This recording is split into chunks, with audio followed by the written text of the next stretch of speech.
Bienvenue dans le podcast Ayurveda par Nat et Lorraine. Notre objectif, c'est de partager avec vous, d'accueillir des personnes inspirantes pour aborder des sujets liés à la santé et au bien-être. Je m'appelle Nathalie, je suis praticienne en Ayurveda, j'accompagne des femmes spirituelles qui veulent prendre soin de leur corps, de leur cœur, de leur mental et du monde qui les entoure. Et je suis Lorraine, praticienne en Ayurveda, spécialisée en périnatalité. J'accompagne les femmes dans toutes les étapes de leur vie et de leur cycle. Vous pouvez retrouver nos épisodes sur notre site internet www.podcast-ayurveda.com ou sur votre plateforme d'écoute de podcast préférée. Si vous avez envie de nous soutenir, laissez-nous un commentaire ou même 5 étoiles sur Apple Podcast. Savez-vous quelle est votre constitution ayurvédique et si vous avez un déséquilibre d'un ou plusieurs doshas? Pour le découvrir, nous abordons aujourd'hui la thématique du profil ayurvédique. C'est l'une des notions clés en Ayurveda pour apprendre à mieux vous connaître et à trouver votre équilibre. Pour en parler, nous recevons Perrine Moré, praticienne en Ayurveda et co-auteure du guide familial de l'Ayurveda. Bonne écoute! Bonjour Perrine, bienvenue sur le podcast. Merci, bonjour.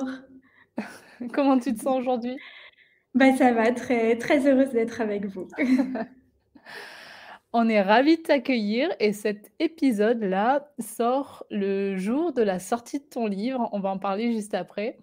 Donc, on est hyper contente de te recevoir aujourd'hui. Tu es praticienne en Ayurveda à Paris. Tu es spécialisée en soins corporels et en nutrition ayurvédique. Et tu es donc co-auteure avec Béatrice Deschamps du tout nouveau guide familial de l'Ayurveda. Est-ce que tu veux nous dire quelques mots sur ton parcours et sur ta vision de l'Ayurveda? Explique-nous qui tu es. Ça marche. Déjà merci. C'est un beau clin d'œil de sortir l'épisode le jour de l'apparition du livre. Donc, merci beaucoup pour ça déjà. Pour parler donc un petit peu de mon parcours, par où commencer? On va dire que avant de me former en Ayurveda, j'ai étudié l'ethnologie. J'ai fait un master en ethnologie. Donc l'ethnologie, en fait, c'est l'étude de la diversité culturelle, pour faire très bref. Et je me suis spécialisée sur l'Inde et l'hindouisme. C'était un sujet de cœur sur lequel j'ai fait un mémoire, donc des relations dévot-divinité.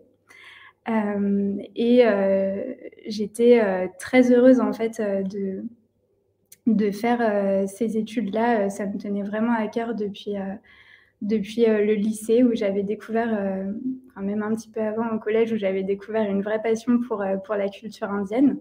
Et je voulais aller plus loin dans la connaissance de cette culture-là, de ce pays-là, et aussi de comprendre un peu en fait comment le monde fonctionnait un peu partout.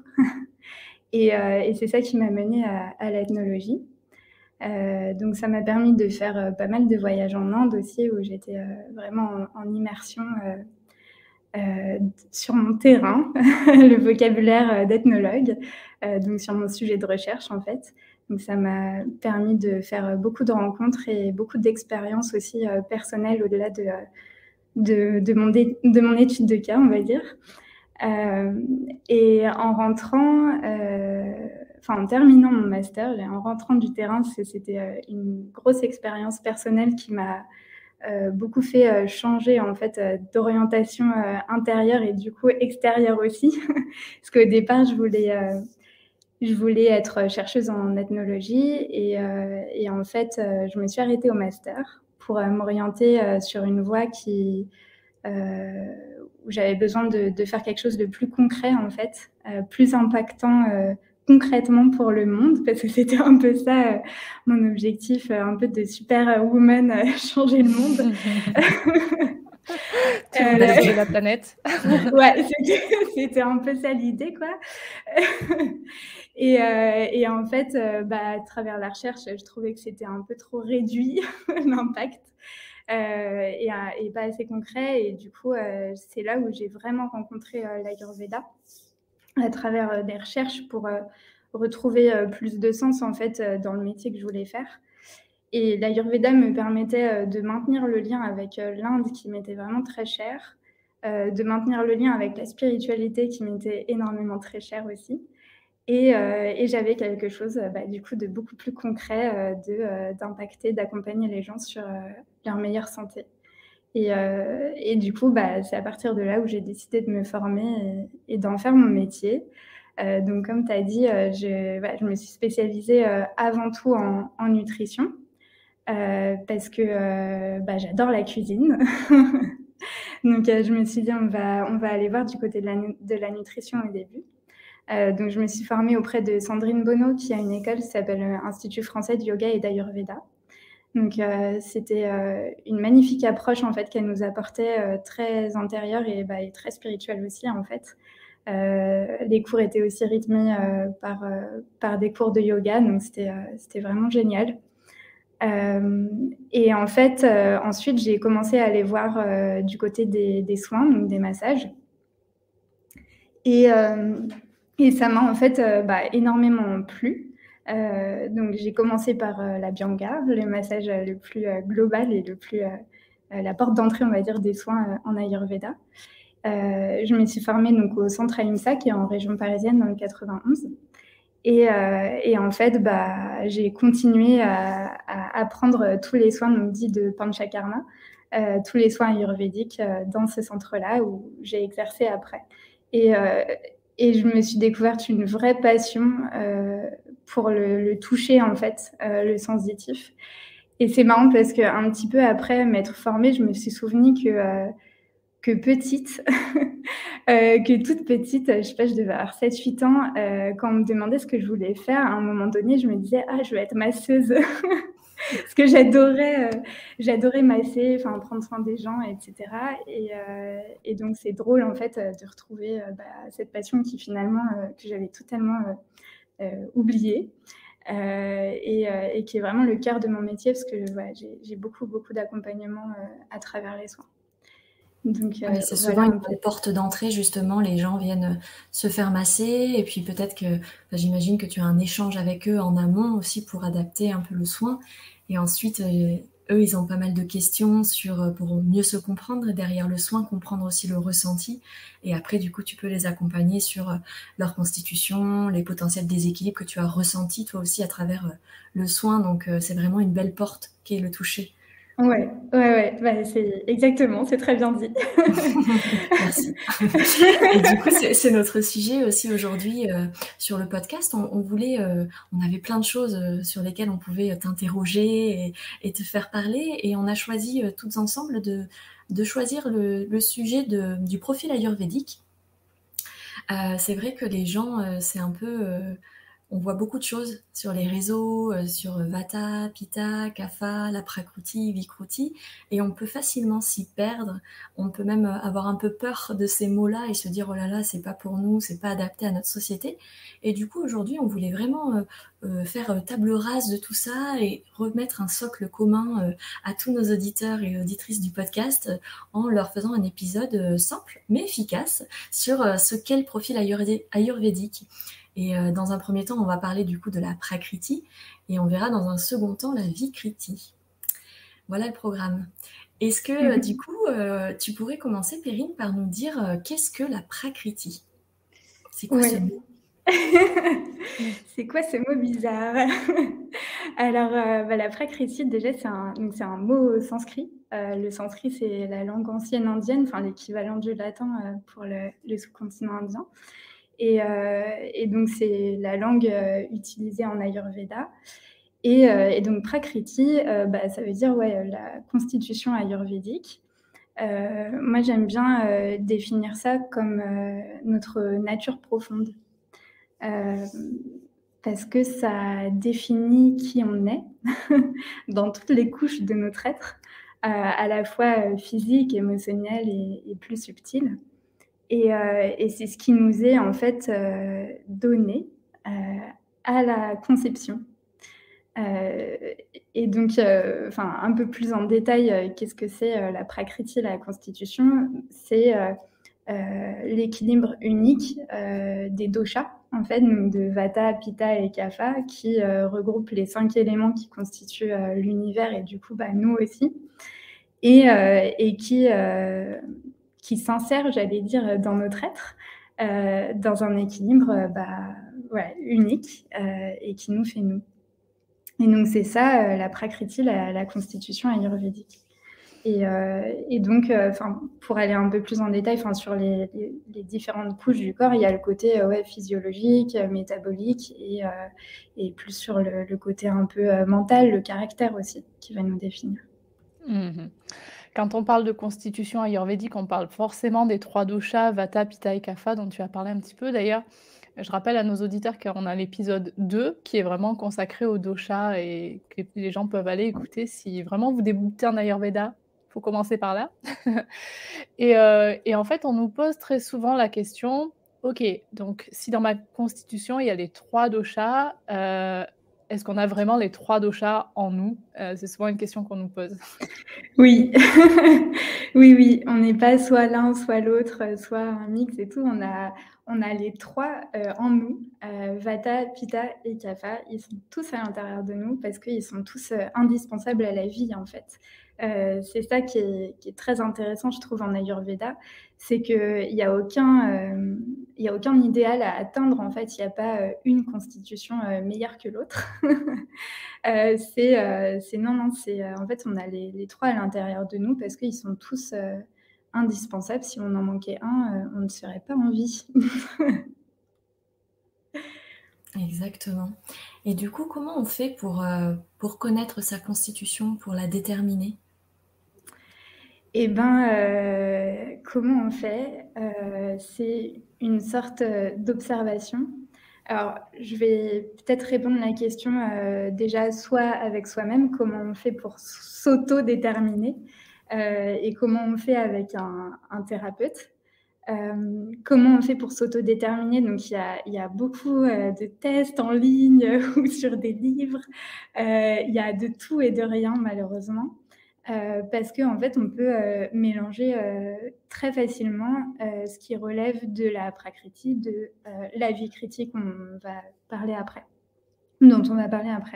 Donc, entre équilibre et déséquilibre. Et dans les tests, parfois, on retrouve des choses très mélangées.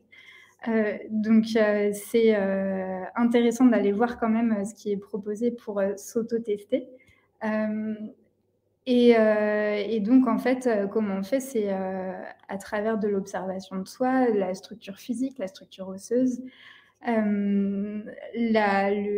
type de peau, le type de cheveux, la couleur des yeux, la langue, la bouche.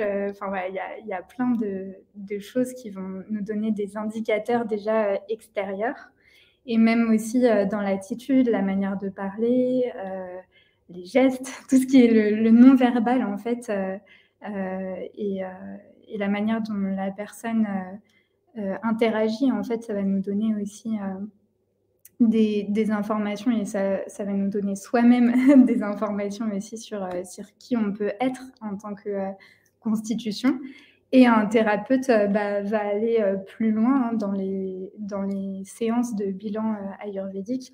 On va aller beaucoup questionner aussi le métabolisme, donc toutes les éliminations, la digestion, donc les selles, transpiration, urine, menstruation, le sommeil. Tout ça, en fait, ça va nous donner plein d'indicateurs. Et il y a aussi la prise de pouls qui va nous aider en tant que thérapeute à mieux connaître la constitution. Après, moi, je suis de l'école, en tout cas, c'est la manière dont j'ai appris. Parce que donc, dans le centre Ahimsa où j'ai appris et travaillé, il y avait un Vaidya, donc un médecin ayurvédique, un Indien. Et moi, il m'avait dit que pour connaître à 100% sa constitution ayurvédique, il fallait passer en fait par l'astrologie védique, donc le Jyotish, qui permettait de déterminer à travers les astres vraiment notre constitution. Parce qu'en fait, même à travers le pouls, il y a énormément d'interférences. Parfois, il y a des déséquilibres karmiques et donc qui vont nous empêcher d'avoir l'affirmation 100% de notre constitution. Donc voilà un petit peu. Ouais, surtout s'il y a des déséquilibres et cetera, on va en parler un petit peu après.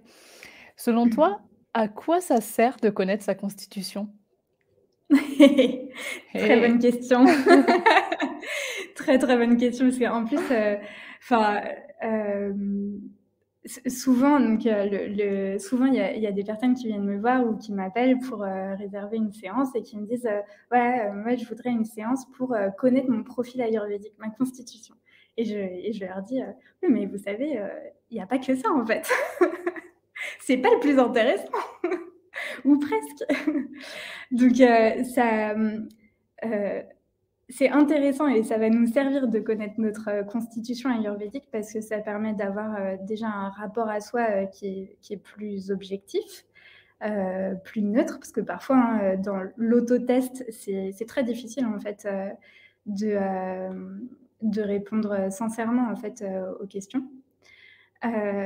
Donc déjà, ça peut nous aider, vis-à-vis de nous-mêmes, en fait, d'apprendre à mieux nous connaître, à savoir comment on fonctionne, à connaître, bah, nos forces et nos faiblesses, et sans chercher à aller vers un idéal qui ne nous correspond pas. Parce que donc on a les 3 doshas, mais dans un équilibre unique, du coup, il y en a souvent un ou 2 qui va dominer et qui va créer, bah, plein de manières d'être et de faire et voilà, le but, c'est, de comprendre qui on est, d'accepter qui on est et de bien comprendre les mécanismes et le fonctionnement de nous-mêmes pour, bah, pour être en bonne santé et dans une forme de paix intérieure aussi.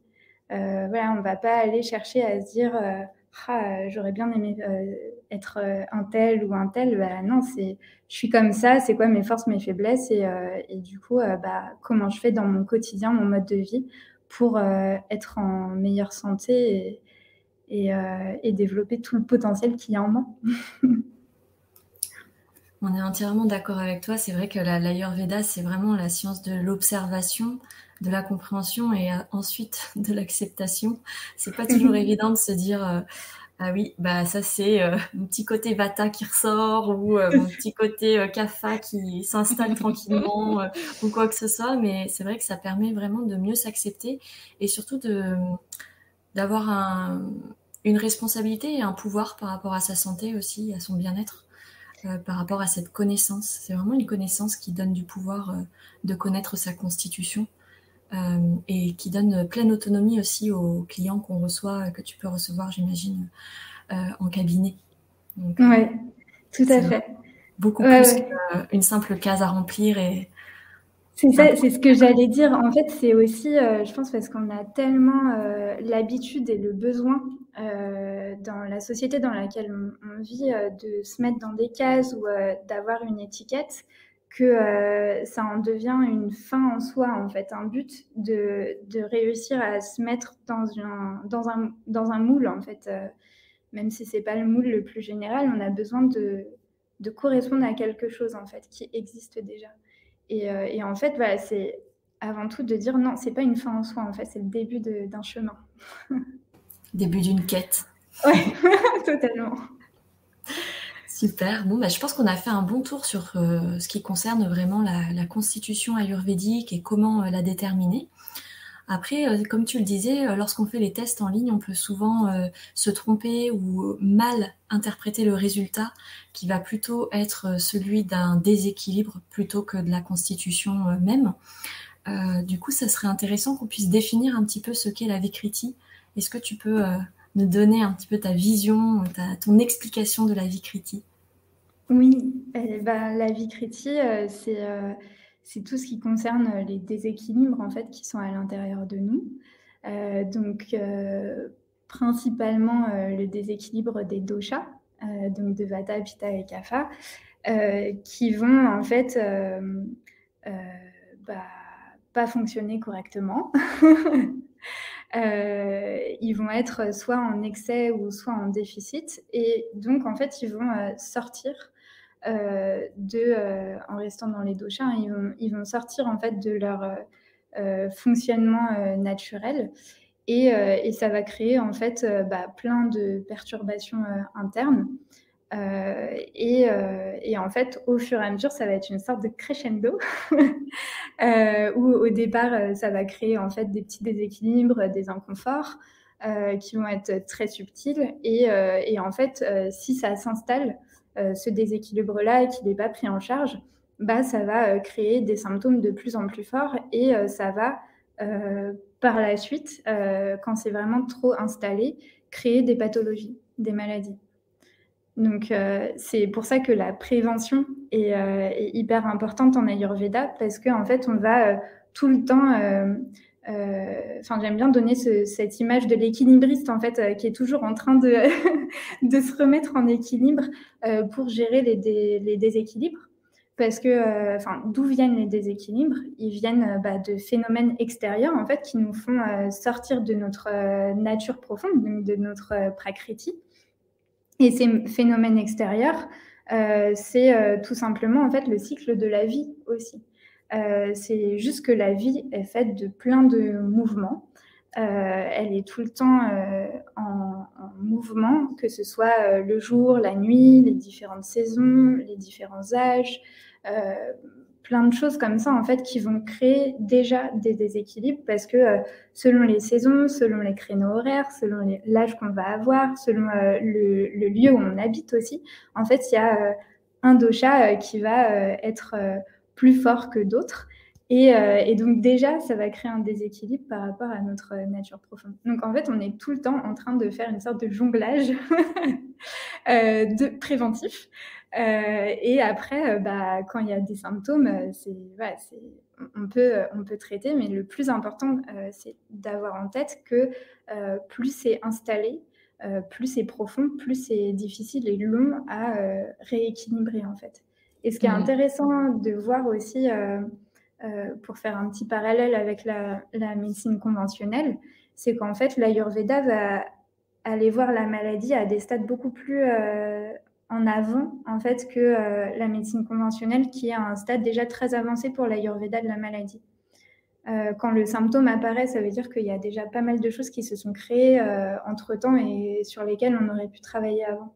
Donc c'est intéressant aussi de voir ces deux visions-là. Ouais et justement, c'est une question que j'allais te poser parce qu'on me demande souvent, en tout cas les clientes que je reçois me demandent souvent: «Mais comment est-ce que je peux, remarquer que j'ai un déséquilibre?» parce qu'effectivement, selon la médecine moderne, le déséquilibre est détecté beaucoup plus tard et alors, est-ce que tu peux expliquer en Ayurveda quels sont les premiers signes de déséquilibre, peut-être en fonction des doshas?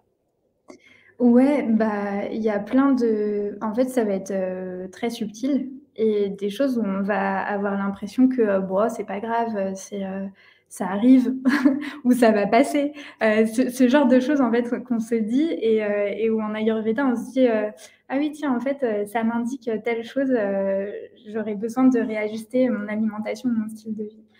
Donc, je sais pas, par exemple, perdre ses cheveux plus que d'habitude, avoir la peau qui s'assèche ou au contraire qui va graisser.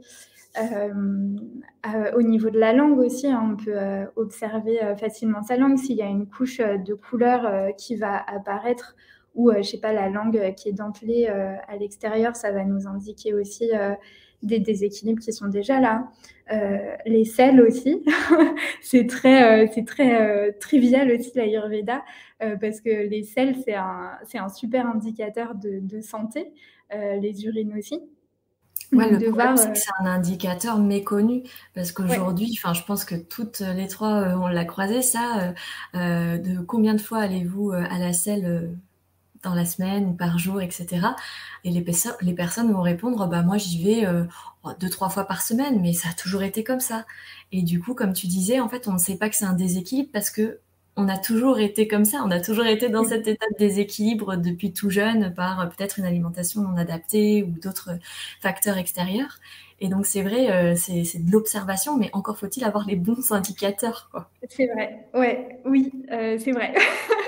C'est vrai que c'est pour ça que en fait, en tant que thérapeute en Ayurveda, c'est beaucoup aussi enfin, de l'éducation, c'est peut-être un terme un peu fort, mais il y a beaucoup de sensibilisation en fait à réexpliquer le fonctionnement naturel, équilibré du corps. Où effectivement, enfin, il y a un fort pourcentage de population qui est constipée et où on a l'impression que c'est normal en fait. C'est devenu une normalité d'être constipé, alors que au secours, pas du tout. En Ayurveda,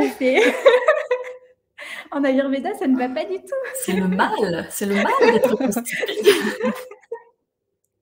Donc ouais. Et puis pareil, enfin la couleur des urines ou les odeurs, enfin ouais, il y a en fait c'est beaucoup sur l'empirisme, hein, et donc sur l'utilisation de nos sens et donc c'est de revenir aussi au sensitif et à ce que nous apporte le corps physique.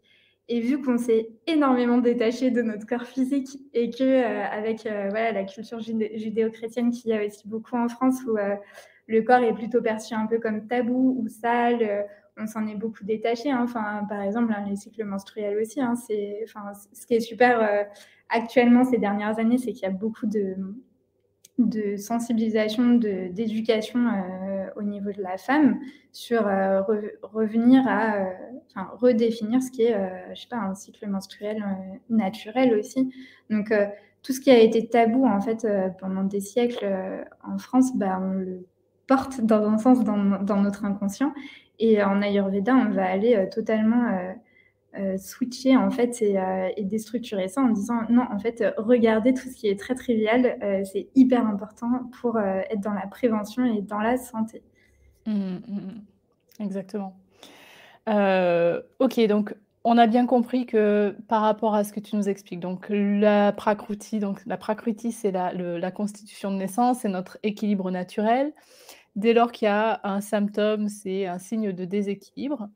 Et alors, on nous pose très souvent la question, comment est-ce qu'on fait pour retourner à notre équilibre? Et surtout, la question qu'on nous pose très souvent, c'est est-ce que l'équilibre, il est le même pour tout le monde? Et est-ce que le but du jeu, c'est d'avoir les 3 doshas au même niveau?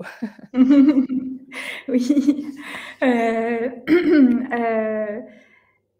Alors, je vais répondre déjà à la dernière question. Le but, c'est d'être soi-même, donc dans son propre équilibre unique. C'est pas d'avoir les 3 doshas, Vata, Pitta et Kapha au même niveau, mais c'est de revenir vraiment à notre nature profonde, au plus proche en tout cas, parce que je pense que en fait c'est un idéal à atteindre, mais que vu que le monde, la vie est faite de déséquilibre, de cycles, de création, destruction, recréation, en fait on est en permanence en mouvement, donc je pense que c'est juste un idéal à atteindre de parvenir à notre équilibre, mais que ce n'est, j'aime pas le mot impossible, mais que vu qu'on est dans une vie avec plein d'éléments en interaction et de gens en interaction, en fait, on ne pourra pas vraiment être dans notre nature profonde et équilibrée à 100%. C'est que des ajustements qui se font. Mais en tout cas, c'est de revenir à qui on est et pas, encore une fois, être à vouloir atteindre un idéal extérieur. C'est vouloir atteindre notre idéal à nous et d'être au plus proche de soi. Yes. Eh ben, merci beaucoup, Perrine. Et puis après, c'est pour les personnes qui veulent aller plus loin pour retrouver leur équilibre justement et se reconnecter à leurs besoins, l'Ayurveda offre tout un tas d'outils au niveau de l'hygiène de vie, au niveau de l'alimentation, pour conserver ou retrouver l'équilibre justement. Et est-ce que tu as autre chose à ajouter, Perrine, par rapport à ce qu'on vient de dire sur la constitution et le déséquilibre? Vraiment d'insister sur ce fait que éviter de se mettre la pression en fait à vouloir à tout prix être en bonne santé, ne rien avoir. La société actuellement, elle met quand même pas mal la pression sur le côté très performatif et perfectionniste aussi, et même dans le bien-être en fait, dans le côté être absolument tout le temps heureux, etc. Donc c'est, je pense, le meilleur conseil qu'on puisse donner, c'est de prendre conscience qu'on est des êtres humains et les êtres humains en interaction avec plein de choses à l'extérieur et du coup, ça crée plein d'émotions, plein de perturbations. On a des exceptions à la règle qui sont nécessaires au niveau alimentaire ou style de vie parce que sinon ça créerait pas mal de frustration, je pense. Donc c'est quand même de relâcher un peu la pression en se disant voilà, je vais me servir de l'Ayurveda comme un moyen pour moi en fait d'aller approfondir qui je suis quoi. Et comment le monde aussi fonctionne et de voir à quel point des choses très basiques en fait peuvent impacter fortement notre santé. L'alimentation, il y a, je sais pas, un type d'aliment qu'on va supprimer parce qu'il n'est pas du tout fait pour nous et en fait, ça va nous changer la vie. Au niveau du sommeil, de rééquilibrer les heures de lever, de coucher, etc. Rien que ça, en fait, il y a des petites choses qui vont impacter énormément la santé. Et c'est seulement des petites choses. On n'est pas obligé d'avoir tout un protocole de listing à faire pour se dire bon, c'est bon, j'ai tout fait. Normalement, tout va bien. Non, en fait, voilà, on y va tranquille, on intègre en mode de vie, en nouveau mode de vie, en fait, quelque chose qui va nous faire du bien. Et c'est avant tout ça, c'est je veux me faire du bien, je veux me chérir, je veux m'aimer et aimer la vie dans laquelle je suis, quoi. Yes, c'est beau. Bon, écoute, pour les personnes qui ont écouté cet épisode aujourd'hui et qui se disent: «OK, mais moi, je veux connaître ma constitution, je veux connaître mon déséquilibre, je veux savoir». Ouais, ils ont le droit quand même. Ouais. Alors, dans ton super livre, du coup, qui sort aujourd'hui, qui s'appelle «Guide familial de l'Ayurveda», je l'ai entre les mains et je suis trop contente parce qu'il est merveilleux. Je le trouve vraiment très, très bien fait.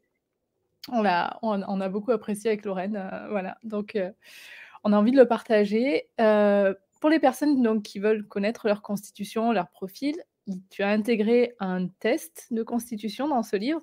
Est-ce que tu peux nous dire comment tu l'as construit, ce test? Ouais. Ouais, donc on s'est dit qu'on allait mettre un test quand même parce qu'effectivement, enfin, je sais pas, même moi, quand j'ai commencé l'Ayurveda, je voulais à tout prix savoir qui j'étais. On est tous passés par là. Voilà.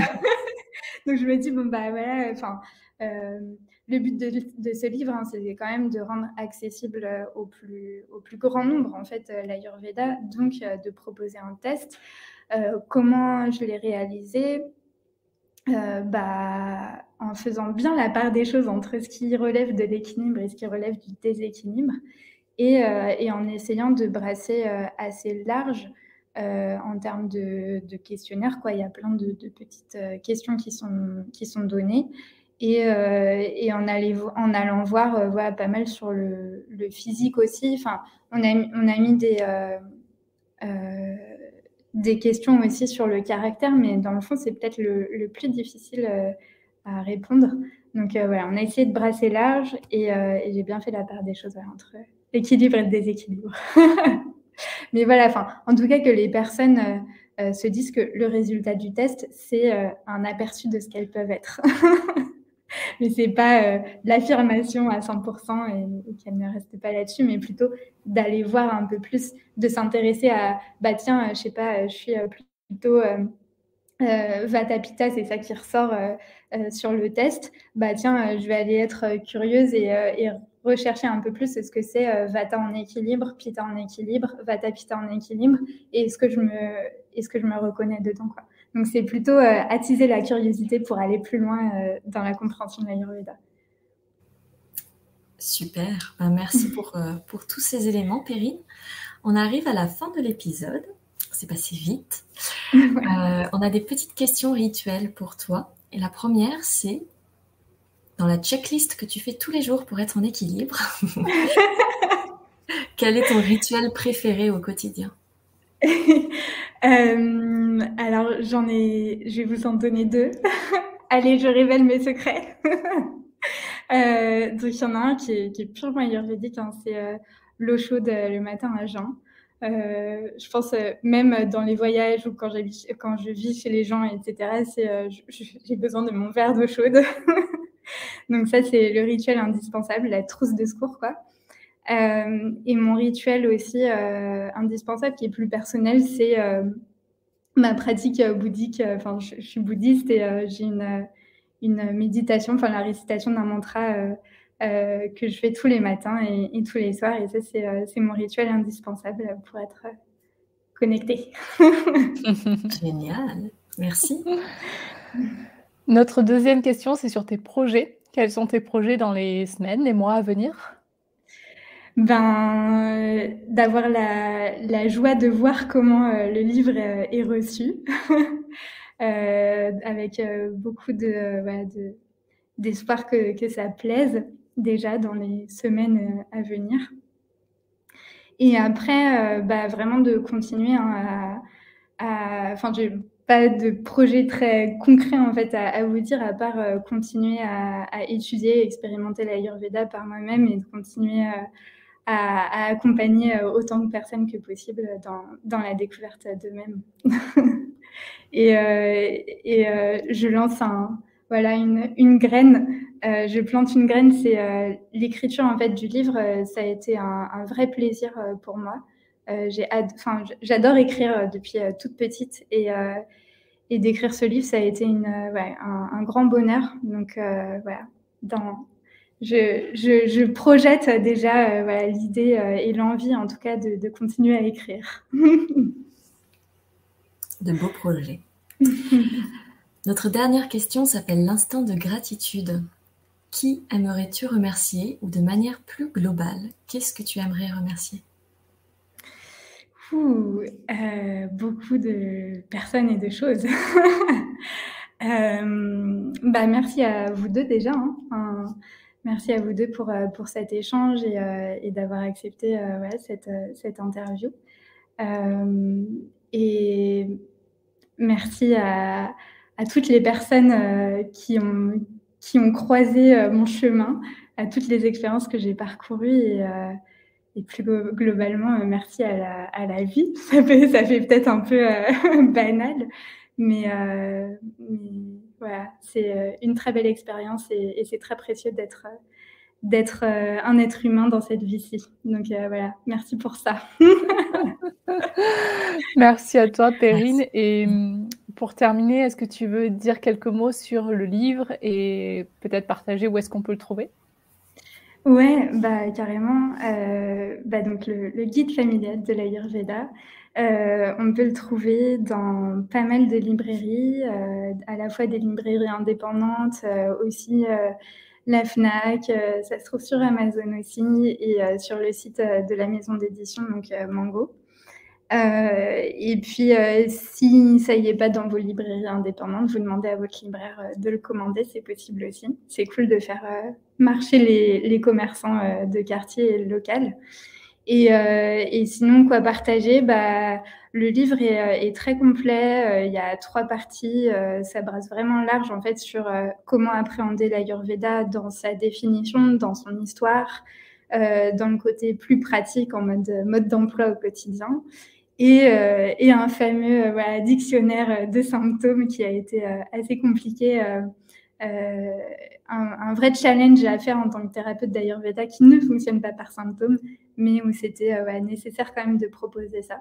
Donc c'est un bel objet, on va dire, à avoir à la maison ou à offrir pour feuilleter et s'imprégner de cette médecine-là, quoi.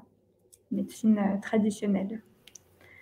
Merci beaucoup, Perrine, et plein de belles choses pour la suite de tes aventures. Et merci de diffuser l'Ayurveda et de rendre accessible l'Ayurveda grâce à tous tes projets. Merci beaucoup. Merci. Merci, Perrine. À très bientôt. À bientôt. À bientôt.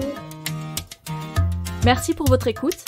Si comme nous, vous aimez cette idée de podcast sur l'Ayurveda, n'hésitez pas à nous encourager avec une note ou un commentaire sur votre plateforme d'écoute de podcast. Et bien sûr, en vous abonnant au podcast. Vous pouvez nous retrouver sur notre site internet www.podcast-ayurveda.com ou sur notre page Facebook Podcast Ayurveda par Nat et Lorraine. À très bientôt!